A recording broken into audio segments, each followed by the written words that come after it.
Hello, welcome back. It's kind of weird. Welcome back to another episode of Never Off the Boat. I hope you're doing great. I hope you're. This is actually cool. I'll keep it on like that. Okay. Welcome back to Never Off the Boat, and I'm doing good. Thank you for asking. Went out to the mountain last weekend to Norway.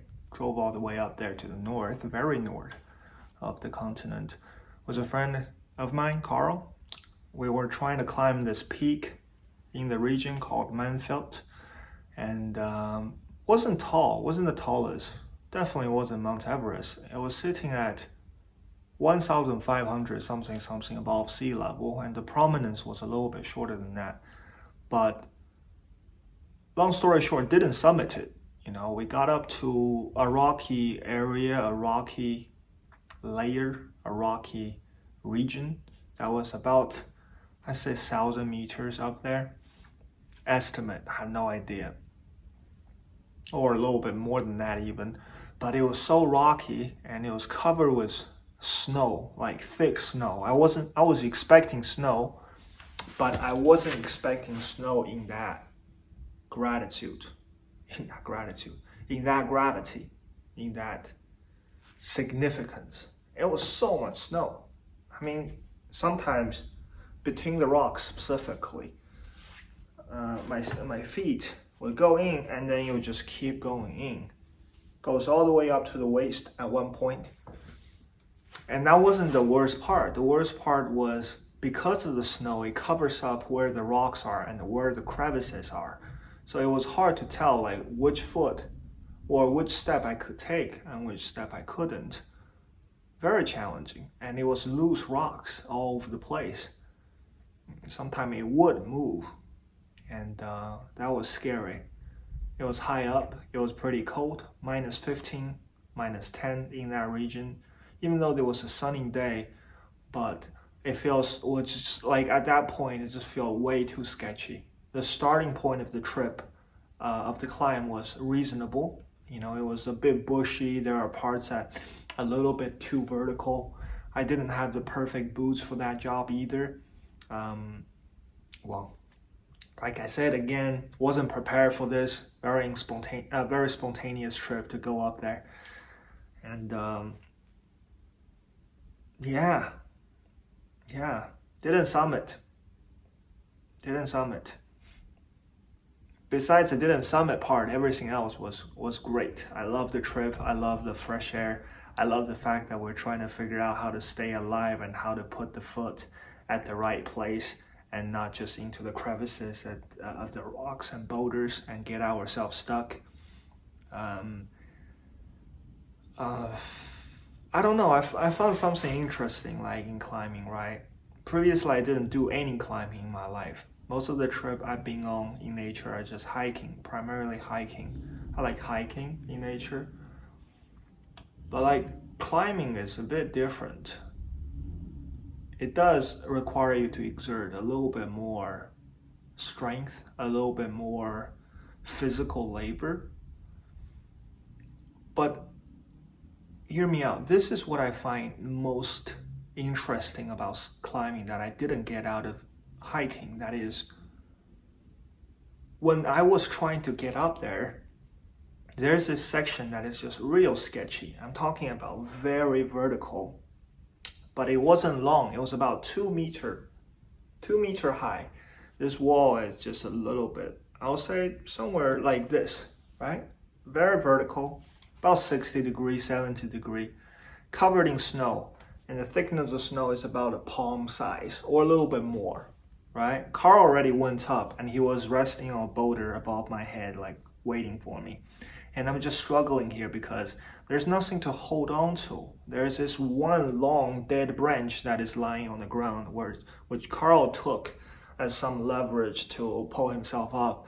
But when I came over at the bottom of this 2 meter vertical drop, I pulled it and the dead tree just snapped. It fell off. I threw it to the side, disregarded it, and I was trying to figure out how to get myself up, like just by my own strength. So I tried to, create some I don't know what would that be called, some kind of a foothold with my hand. I'm trying to punch like a little hole into the ground with my hand, but it didn't work. It didn't really help. The friction that produced by that foothold was just not enough to carry my whole weight. So I would go up 1 or 2 steps and I would slide right down. So it was frustrating. Just a few step up, slide down. A few step up, slide down. Very frustrating. I thought I would stop there. Let me correct that. I didn't think I was gonna stop there. I was just gonna keep trying. I think I tried at least like 10 rounds. Trying and trying. I didn't think. At that point, I couldn't think. I couldn't think like, should I quit? Should I continue? That was out of the question. All I could do was just keep going at it. And I had no time to think about, should I just, maybe let it go, maybe try a different route, maybe just give up and go down, maybe I should like figure something. No, just keep trying and keep trying and keep trying. And eventually it was Carl who like reminded me, it's like, don't go through that same route. It's getting almost icy surface now because you're like rubbing on it all this time with your body. So change a different route. Maybe the fresh snow is gonna give you a little bit of friction. That was a good idea. Change a route right on the other side of the bush. And yeah, went up. Like, wasn't easy, but still did go up. And later in the route as well, there are sections that were just like super vertical, super steep. And I was trying to get up there just with everything I had, pretty much. There was one part, this tree outgrew into away from the mountain, and all I could do was just like went up real quick. Before I could fall, before I could slide down, I put both my arm on the branch and just kind of hung there, and then did a pull up and pull myself up, found a foothold somewhere, and then went up there. Yeah, that's the interesting thing about climbing. Like, I didn't have the moment, I didn't have the, mental capacity to even think about how to get down. No, when I was on the mountain, all I could think about is like all I could think about is just not even, yeah, I couldn't think about much. It's just going up. That's the only motion that my body was used to in that particular context, in that particular setting. I didn't have the moment, I didn't have the mental capacity to think about how to get down. Like, I should, I know, logically speaking, especially when you have to do a pull-up to pull yourself up a section of the mountain, of a steep section. Like, you should probably consider, what if I can't come down, right? Not what if, how do I come down from that section? But that was simply out of my mind at least. I didn't have even a nanosecond to think about that. Only after the section of rocky things was over, I looked down and said, whoa, there's no way we're going to go down from here. So we better go take a very sharp left and go closer to the a glacier stream. A stream where the glacier water were melting down to the valley of the mountain. It was supposed to be the route, we're supposed to be on the side of the stream all the way up to the shoulder of the mountain and then go up from there. But we didn't. We deviated, we went to the rocky area, and now we're taking a sharp left turn to go back to the stream. But it was again, after leaving the rocky area closer to the stream, it was still steep as hell. Like, it was steep, but when I was going up the entire time, I didn't think about it. Didn't think about the steepness, didn't think about like how we gotta come down, if we gotta be able to come down. No, that wasn't like in the headspace.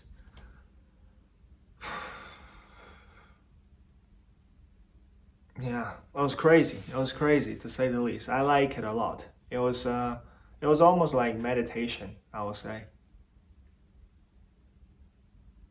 It blocks out something. Like, I think it wasn't like the most challenging physically speaking. For me, the most challenging thing to do physically is probably running. I absolutely hate running, but at the same time I also love it because it's just so challenging for me. I don't like hard cardio. It make me like sweat and I'm like out of breath when I'm doing like long cardio. But that's the thing. When I'm running, like my mind is like very empty, like more empty than empty. It's not even. It's hard to put it into words, but it's so empty. It's full. It's so empty. It got like a heavy weight to it. It's so empty. It's become its own substance.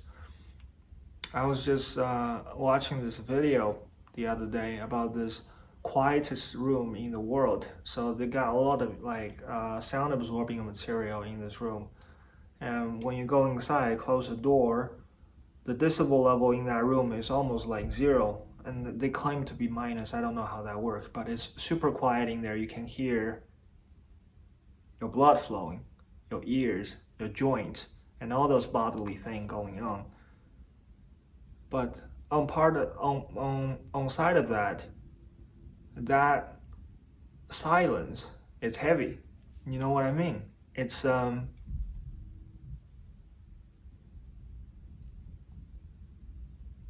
in its own category. It provides sound. Silence is loud.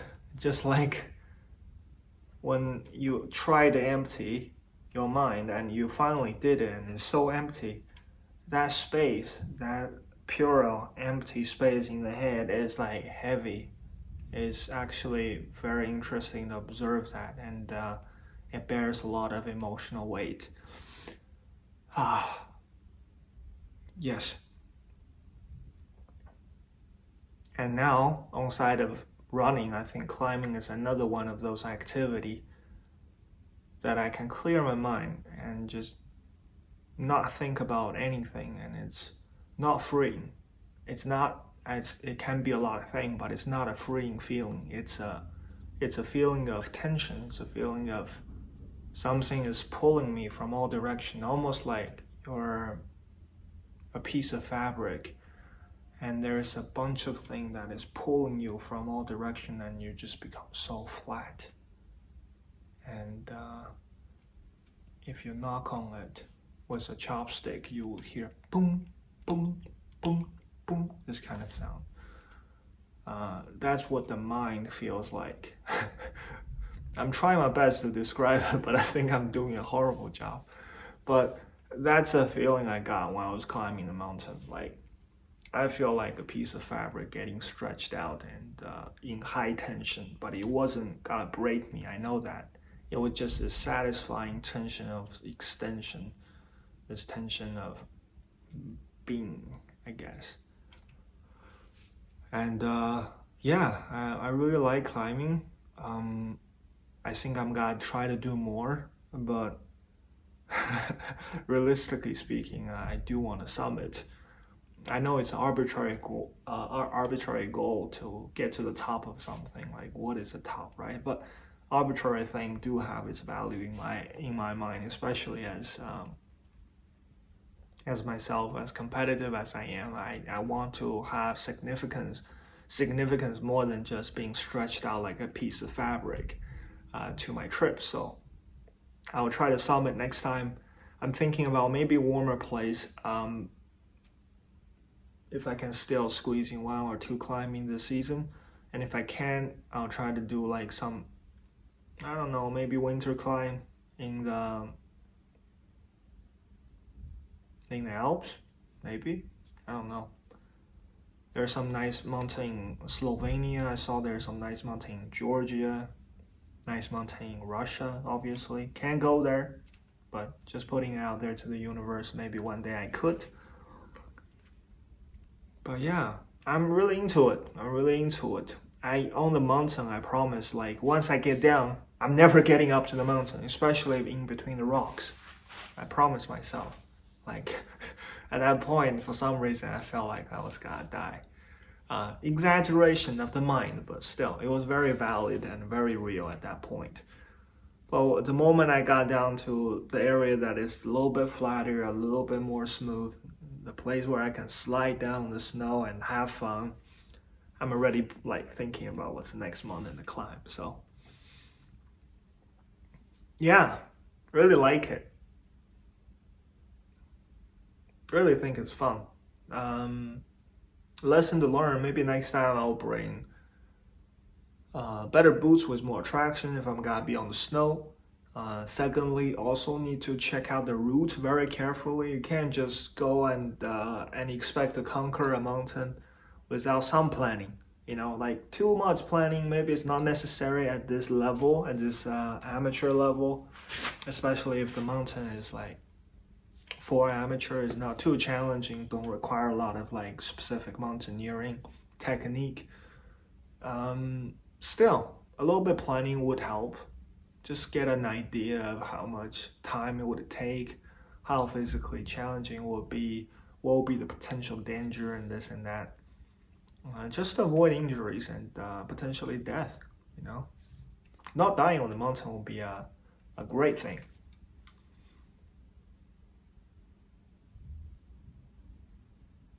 I actually want to, there's one thing I've been thinking about. I know it's kind of like a quick change of topic after talking about my weekend and the mountain climbing thing.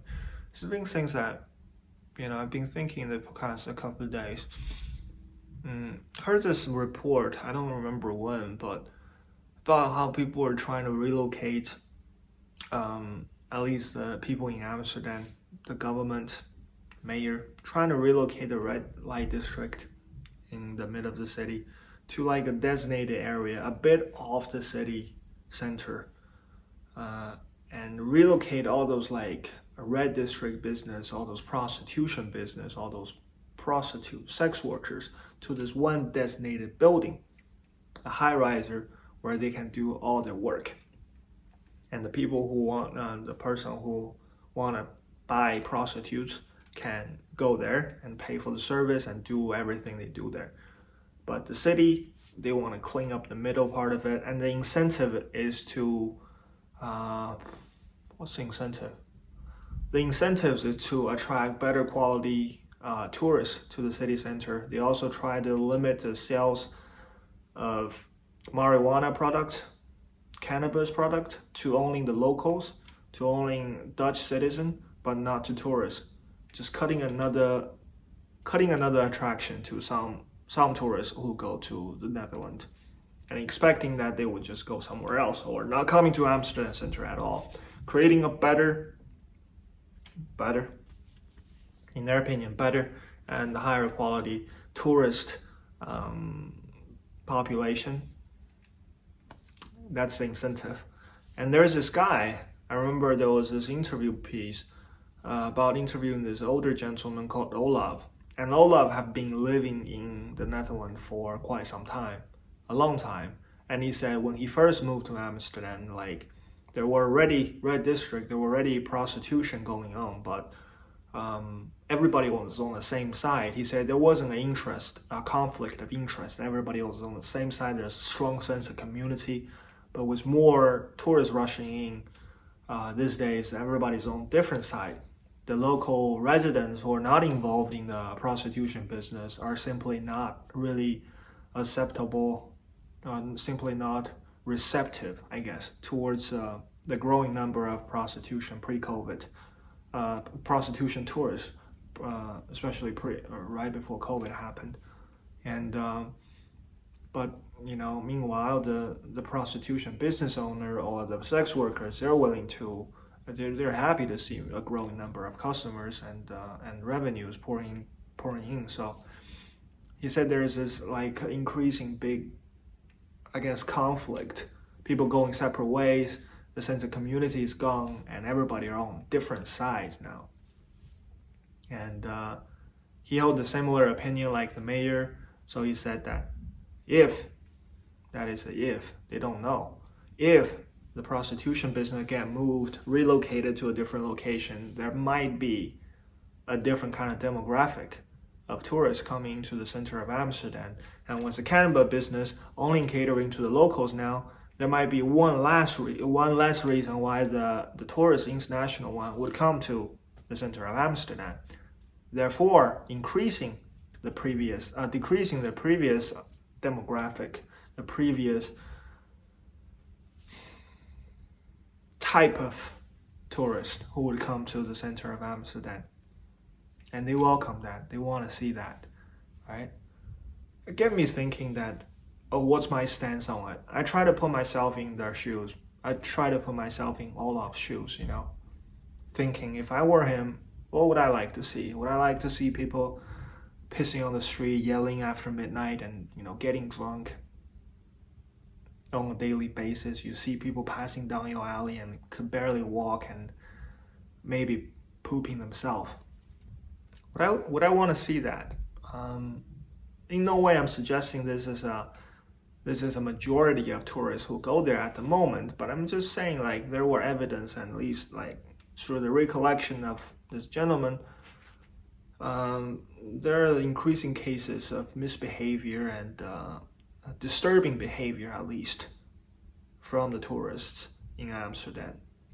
And I feel for him, obviously, because if I were to live there and I pay tax, I do everything I'm supposed to do to contribute to the society, to contribute to the betterment of the community, and I have to tolerate people peeing and pooping from my front door and screaming at midnight, disturbing my sleep. Yeah, granted, I'll be pretty pissed off. I'll be pretty upset about this, right?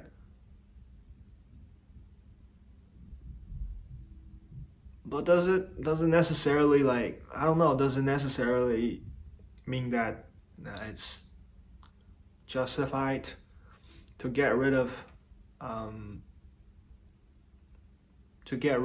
essentially get rid of a very constitutional fabric of the society, a very constitutional element of that Amsterdam society, Amsterdam community, in downtown area at least, that is the prostitution.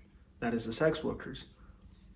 That is the people who get drunk. That is the people who go there and travel there. I think they're all a part of that big picture, right? Does it legitimize that? Does it make sense to get rid of this important facet of that society, that maybe, you know, micro scale society? What would be the consequence of that change? You know, would it be better? Would the local business suffer? If it does suffer, what is the attraction of, what is a new tourist gonna bring to the area? You know, would you have that much tourist?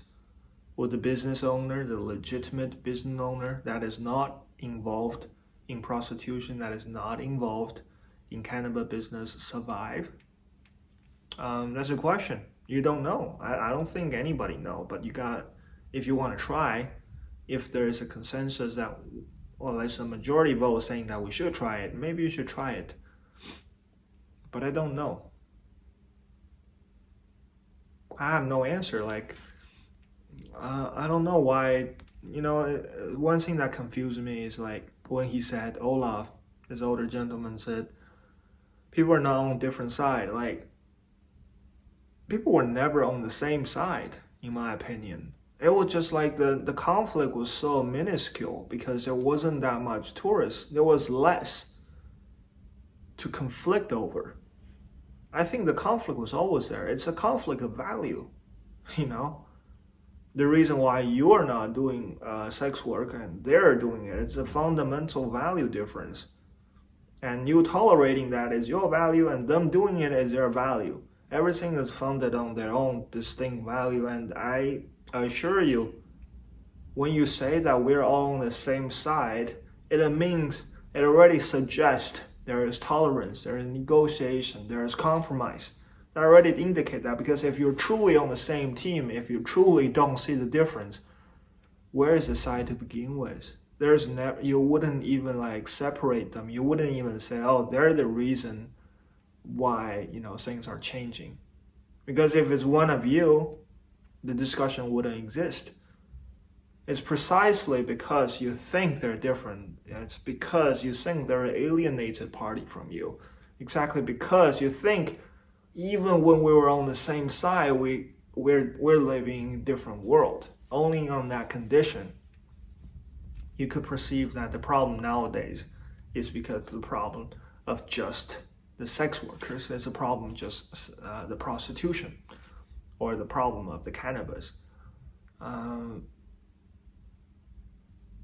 Now, yeah, more people, more money to be earned, and of course, they want to hold on to their interest, which is earning money. You want to hold on to your interest, which is a peaceful life.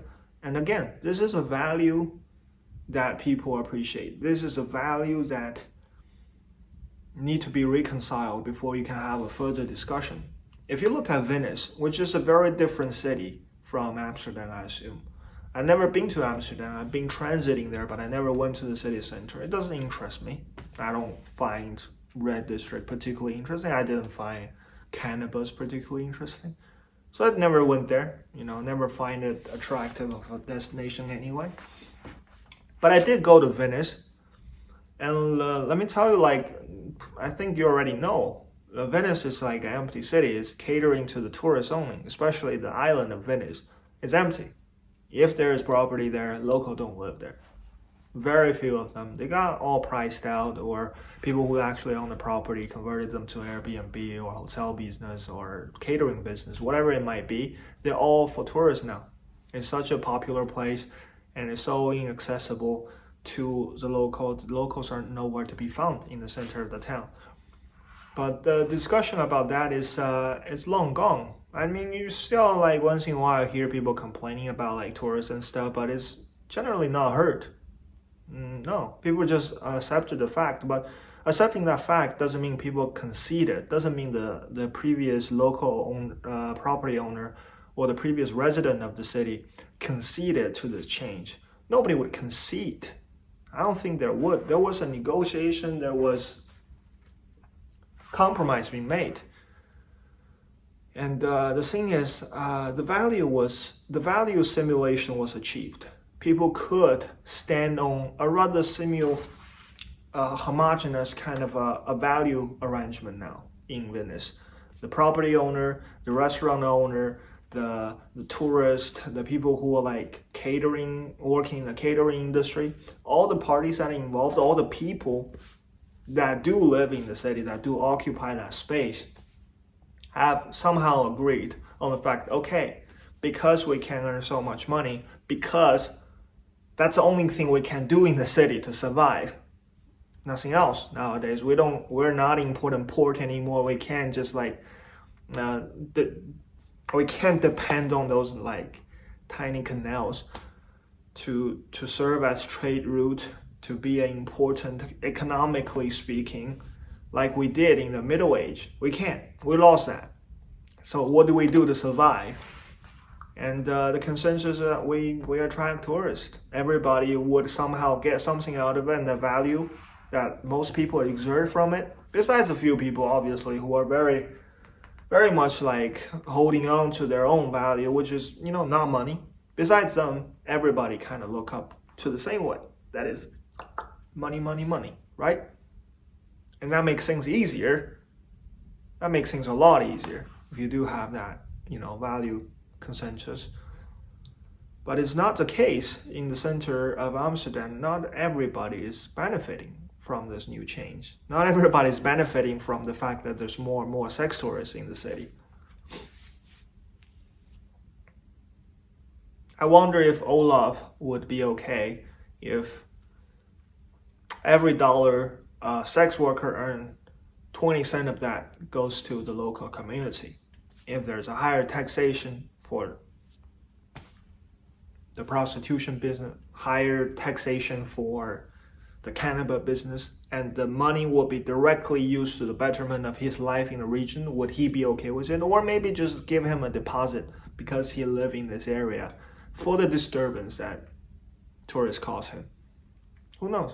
Because when I was in Venice, I remember tourists got paid €5 per day or somewhere in that ballpark to just stay. That's called the tourist tax, right?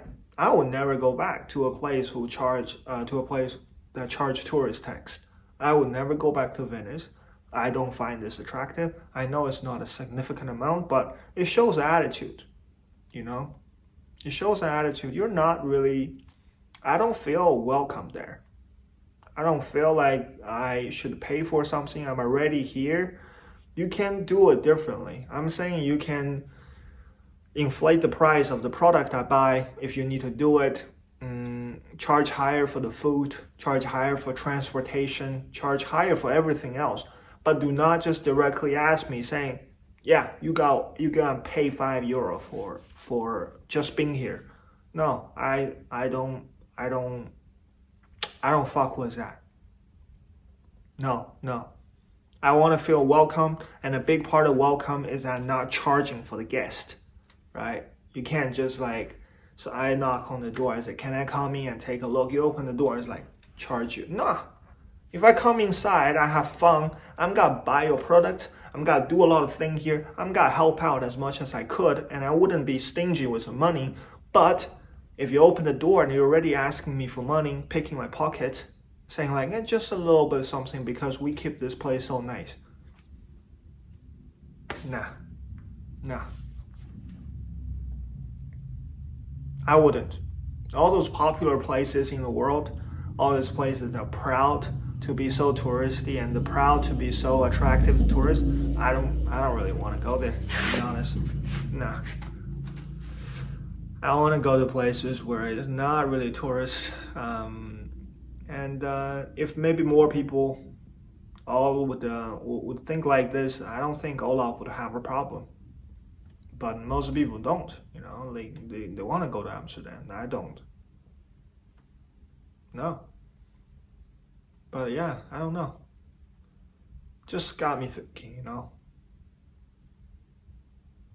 I can see how this could be a problem. What Olaf is going through, what the city of Amsterdam is going through, I can totally see, where they're coming from. All party of them.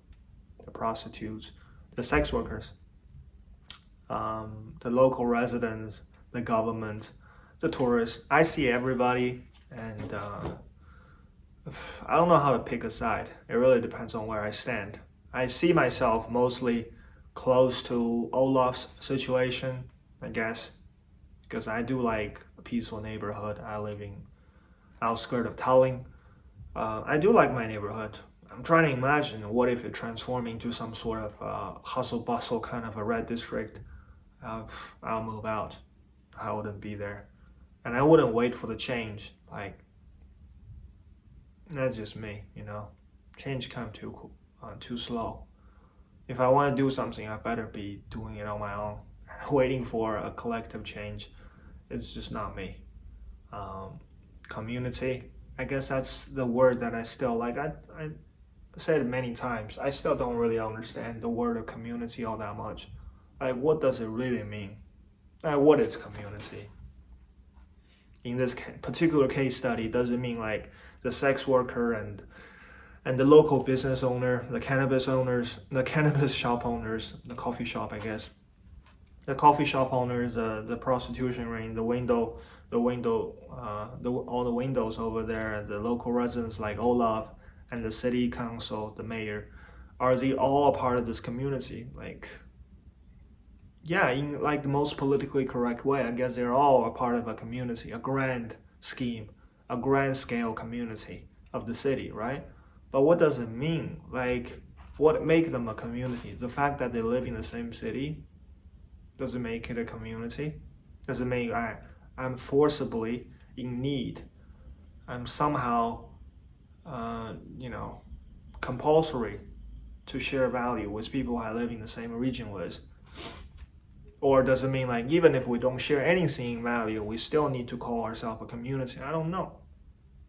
So on the flip side of it, doesn't mean like if we share similar value, are we a community? Like, doesn't mean all the sex workers, they're a community. Yeah, they do share some value. They want to make money or whatever.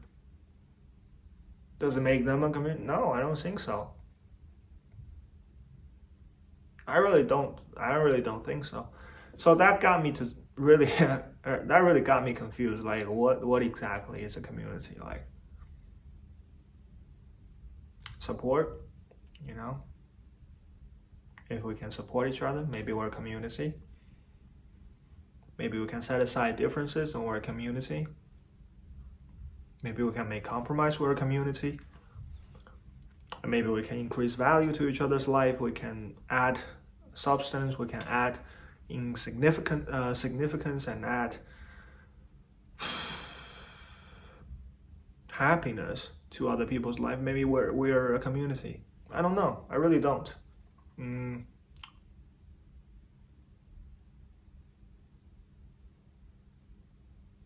But yeah, I'm like,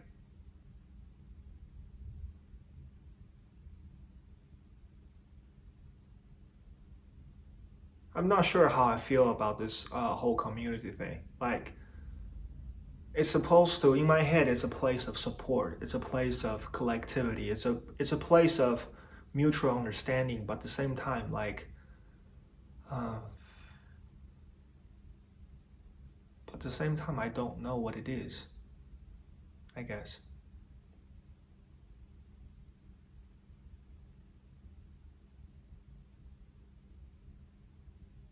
Do I want it? You know? Do you want it? What's the next mountain to climb? I'm thinking about this tallest mountain in Sweden. Gabnekaise. I think that's what it's called. About 2,000 meters. Very established route. Maybe I'll go check it out in the winter. Maybe not. I'll see you next time.